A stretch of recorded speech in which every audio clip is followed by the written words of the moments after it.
फिलवक्त समय हो चला है आज के समाचार पत्रों की सुर्खियों को जानने का, तो आइए चलते हैं शुभप्रभात न्यूज डेस्क पर।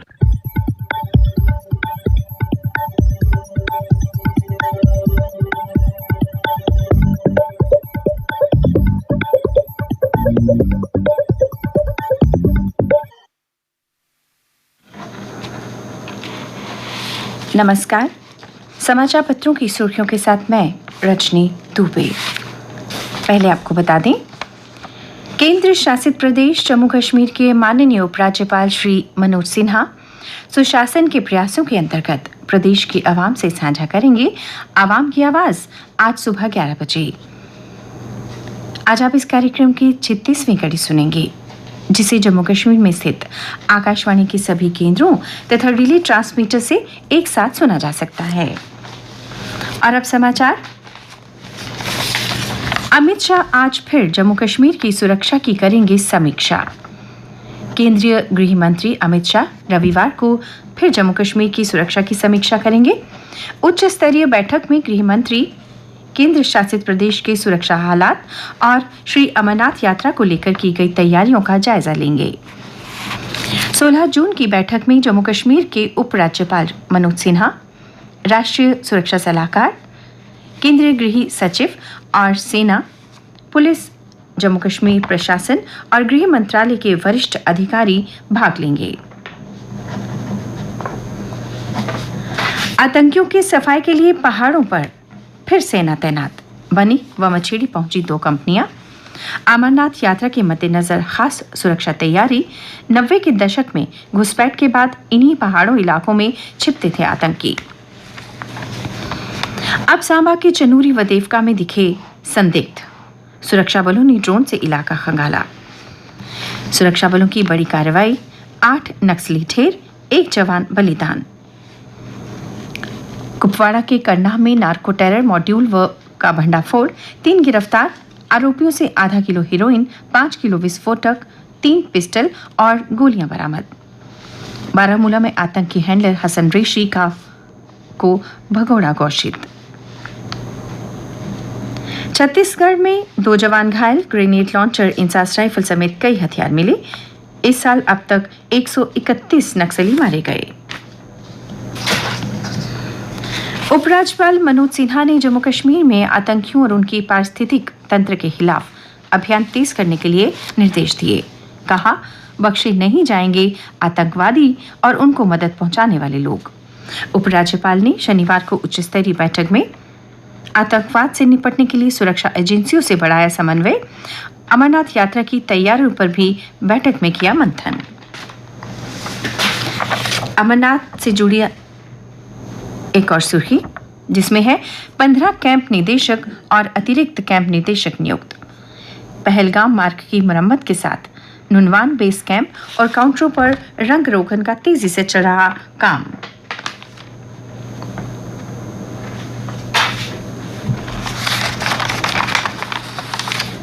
सिंधु जल संधि के अंतर्गत नदियों का निरीक्षण करने कल आएगा भारत पाक प्रतिनिधि मंडल। 17 से लेकर 28 जून तक विशेषज्ञों के साथ जम्मू कश्मीर के दौरे पर रहेगा दोनों देशों का दल। दुनिया के सबसे ऊंचे आर्च पुल से इस माह दौड़ सकती है ट्रेन।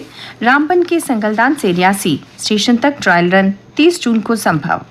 अब मात्र एक सुरंग के कारण अटका है कटरा से रियासी स्टेशन के बीच कार्य पूरा होने के बाद 3.5 घंटे में तय हो सकेगा जम्मू से श्रीनगर तक का सफर। चीन का वर्चस्व तोड़ने के लिए केंद्रीय विश्वविद्यालय जम्मू शुरू करेगा डिजाइन कोर्स। कुलपति प्रोफेसर संजीव जैन ने कहा, देश को सेमीकंडक्टर में आत्मनिर्भर बनाने के लिए एमएससी के पाठ्यक्रम में शामिल किया डिजाइन कोर्स। केन के बाद अब नैनो सैटेलाइट प्रक्षेपण की तैयारी। पीएम 18 को वाराणसी में किसानों के लिए जारी करेंगे 20,000 करोड़। प्रधानमंत्री नरेंद्र मोदी सत्ता संभालने के बाद पहली बार 18 जून को अपने संसदीय क्षेत्र वाराणसी का दौरा करेंगे। इस दौरान वे देश भर में 9.26 करोड़ लाभार्थी किसानों के लिए 20,000 करोड़ से अधिक की पीएम किसान योजना की 17वीं किस्त जारी करेंगे। केंद्रीय सड़क परिवहन एवं राष्ट्रीय राजमार्ग मंत्री नितिन गडकरी ने 17 जून को श्रीनगर में उच्च स्तरीय बैठक बुलाई है, जिसमें प्रदेश में सड़क और राष्ट्रीय राजमार्ग परियोजनाओं के विकास पर चर्चा की जाएगी। बैठक में केंद्रीय मंत्री डॉक्टर जितेंद्र सिंह व उपराज्यपाल मनोज सिन्हा भी शामिल होंगे। भारत, पश्चिम एशिया, यूरोप आर्थिक गलियारे पर G7 प्रतिबद्ध। परियोजना के मूर्त रूप के लिए बढ़ाएंगे समन्वय व वित्तपोषण, कानूनी शासन के आधार पर बनाएंगे खुला हिंद प्रशांत। भारत इटली संबंधों की समीक्षा, रक्षा व आर्थिक सहयोग बढ़ाने पर सहमति। और अब अन्य समाचारों के साथ मेरी सहयोगी मीरा शर्मा। धन्यवाद। अन्य समाचार। नीट रद्द करने पर कोर्ट की निगरानी में सीबीआई जांच की एक और याचिका। 20 परीक्षार्थी पहुंचे सुप्रीम कोर्ट, कहा इससे योग्य छात्रों को ही प्रवेश। पटना में पूछताछ के लिए 9 परीक्षार्थियों को बुलाया। दिल्ली, पटना समेत कई जगह परीक्षार्थियों का प्रदर्शन, पुतले फूंके। घाटी के स्कूल में लब पे दुआ की जगह गूंजेगा राष्ट्रगान। इससे पहले लब पे आती है दुआ बन के तमन्ना मेरी प्रार्थना की जाती थी। प्रधानमंत्री नरेंद्र मोदी 19 जून को नालंदा विश्वविद्यालय के परिसर का उद्घाटन करने बिहार जाएंगे। उत्तर भारत में अभी और 4 दिन भीषण गर्मी, 13 राज्यों में लू का अलर्ट। कई जगहों पर अधिकतम तापमान 45 से 47 डिग्री सेल्सियस के बीच रहने की संभावना।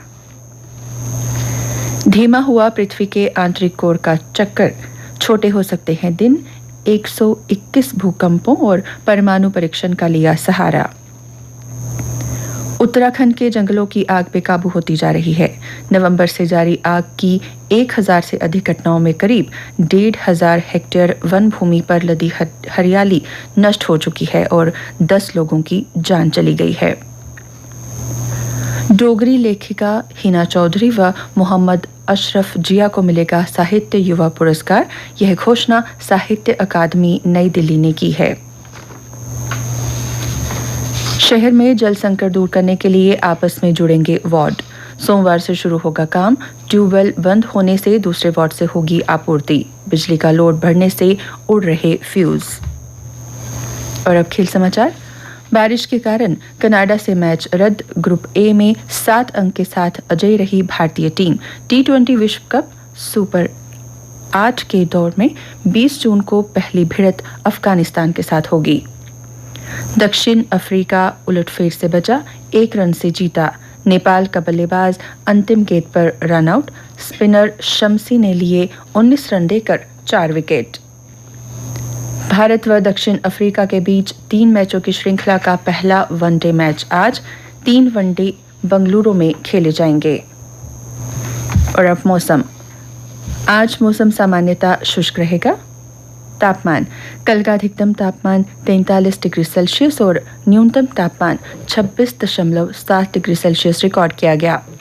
आज सूर्यास्त 7:41 पर और कल सूर्योदय 5:25 पर होगा।